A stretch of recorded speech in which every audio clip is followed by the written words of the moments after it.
मतदान केंद्र से स्ट्रांग रूम तक की यात्रा में वाकई ईवीएम की सुरक्षा चिंताजनक होती है। क्या चुनाव आयोग के चक्रव्यूह को भेदना इतना आसान है?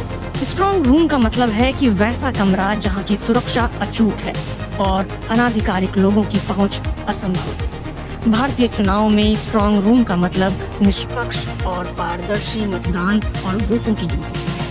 मतदान के बाद ईवीएम स्ट्रांग रूम में रखी जाती है और इसकी सुरक्षा के लिए चुनाव आयोग पूरी तरह से चाक चौबंद रहता है। देश भर के स्ट्रांग रूम में ईवीएम की सुरक्षा चुनाव आयोग 3 स्तरों पर करता है।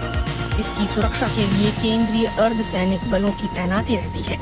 केंद्रीय बल स्ट्रांग रूम के भीतर की सुरक्षा देखते हैं, जबकि बाहर की सुरक्षा राज्य पुलिस बलों के हाथों में होती है। स्ट्रांग रूम की सुरक्षा की निगरानी जिले के डीएम और एसपी के हाथों में होती है। स्ट्रांग रूम की सीलिंग के वक्त राजनीतिक पार्टियों के प्रतिनिधि मौजूद रहते हैं। इन प्रतिनिधियों को भी अपनी तरफ से सील लगाने का प्रावधान होता है। स्ट्रांग रूम में केवल एक तरफ से एंट्री होनी चाहिए और इसमें डबल लॉक सिस्टम होता है। एक चाबी रिटर्निंग ऑफिसर के पास होती है और दूसरी चाबी संबंधित लोकसभा क्षेत्र के असिस्टेंट रिटर्निंग ऑफिसर के पास। अगर किसी स्ट्रांग रूम में कोई दूसरी एंट्री है, वो चाहे खिड़की ही क्यों न हो, तो इसे सुनिश्चित करना होता है कि इससे किसी की पहुंच स्ट्रांग रूम तक न हो। स्ट्रांग रूम की एंट्री पॉइंट पर सीसीटीवी कैमरा होता है। सुरक्षा बलों के पास एक लॉग बुक होती है जिसमें हर एंट्री का टाइम, तारीख, अवधि और नाम का उल्लेख अनिवार्य रूप से करना होता है। वो चाहे पर्यवेक्षक, एसपी, राजनीतिक पार्टी, प्रत्याशी, एजेंट या कोई अन्य व्यक्ति हो। अगर काउंटिंग हॉल स्ट्रांग रूम के पास है तो दोनों के बीच एक मजबूत घेरा होता है ताकि स्ट्रांग रूम तक कोई चाह कर भी ना पहुंच सके। इन सारे मानकों का पालन हर हाल में करना होता है, तभी चीजें आगे बढ़ती हैं।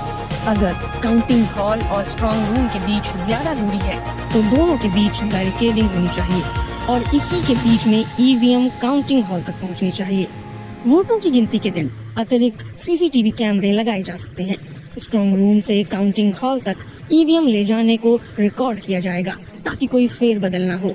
स्ट्रांग रूम और काउंटिंग हॉल की लोकेशन को लेकर भी कई मानक हैं। बेसमेंट, उसके पास कोई छत, किचन या कैंटीन, पानी की टंकी और पंप रूम नहीं होने चाहिए। इसके अलावा सभी प्रत्याशियों को लिखित में सूचित किया जाता है कि वो अपने प्रतिनिधि को भेजकर सुनिश्चित हो जाएं कि स्ट्रांग रूम सुरक्षित है। एक जिले में उपलब्ध सभी ईवीएम डिस्ट्रिक्ट इलेक्टोरल ऑफिसर यानी डीईओ की निगरानी में गोदाम में रखी जाती हैं। गोदाम में डबल लॉक सिस्टम काम करता है। गोदाम की सुरक्षा में पुलिस बल हमेशा तैनात रहते हैं। इसके साथ ही सीसीटीवी सर्विलांस भी होता है। चुनाव से पहले गोदाम से एक भी ईवीएम चुनाव आयोग के आदेश के बिना बाहर नहीं जा सकती।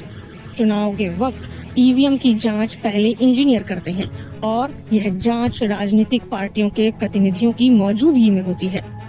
चुनाव की तारीख करीब आने के बाद ईवीएम बिना कोई क्रम के आवंटित की जाती है। इस वक्त अगर राजनीतिक पार्टी के प्रतिनिधि मौजूद नहीं होते हैं तो आवंटित ईवीएम और वीवीपीएटी की लिस्ट राजनीतिक पार्टियों के कार्यालयों को सौंप दी जाती है। इसके बाद रिटर्निंग ऑफिसर की जिम्मेदारी स्टोर रूम और चिन्हित स्ट्रांग रूम की होती है। अलग अलग मतदान केंद्रों पर ईवीएम का आवंटन पार्टी प्रतिनिधियों की मौजूदगी में होता है। सारी ईवीएम मशीनों के सीरियल नंबर को पार्टियों से साझा किया जाता है। मतदान शुरू होने से पहले ईवीएम के नंबर का मिलान राजनीतिक पार्टियों के एजेंटों की मौजूदगी में की जाती है। जब सारी मशीनें बैलेट और कैंडिडेट्स के नामों और चुनाव चिन्हों से लैस हो जाती हैं, तो स्ट्रांग रूम को पार्टी प्रतिनिधियों की मौजूदगी में सील कर दिया जाता है। एक बार स्ट्रांग रूम बंद होने के बाद तभी खुलता है जब मतदान केंद्रों पर ईवीएम पहुंचाई जाती है। जब ईवीएम मतदान केंद्र के लिए रवाना की जाती है तो सभी राजनीतिक पार्टियों को सूचित किया जाता है। उनके साथ टाइम और तारीख को साझा किया जाता है। कुछ अतिरिक्त ईवीएम भी रखी जाती है ताकि कोई तकनीकी खराबी होने की सूरत में मशीन बदली जा सके। मतदान खत्म होते ही मतदान केंद्र से तत्काल ईवीएम स्ट्रांग रूम नहीं भेजी जाती। प्रिजाइडिंग ऑफिसर ईवीएम में वोटों के रिकॉर्ड का परीक्षण करता है। सभी प्रत्याशियों के पोलिंग एजेंट को एक सत्यापित कॉपी दी जाती है। इसके बाद ईवीएम को सील कर दिया जाता है। प्रत्याशियों या उनके पोलिंग एजेंट सील होने के बाद अपना हस्ताक्षर करते हैं। प्रत्याशी या उनके प्रतिनिधि मतदान केंद्र से स्ट्रांग रूम ईवीएम के साथ जाते हैं। अतिरिक्त ईवीएम भी इस्तेमाल की गई ईवीएम के साथ ही स्ट्रांग रूम तक आने चाहिए। जब सारी ईवीएम आ जाती हैं तो स्ट्रांग रूम सील कर दिया जाता है, जहां प्रत्याशियों के प्रतिनिधि को अपनी तरफ से भी सील लगाने की अनुमति होती है। इसके साथ ही प्रत्याशियों को स्ट्रांग रूम की देखरेख की अनुमति होती है।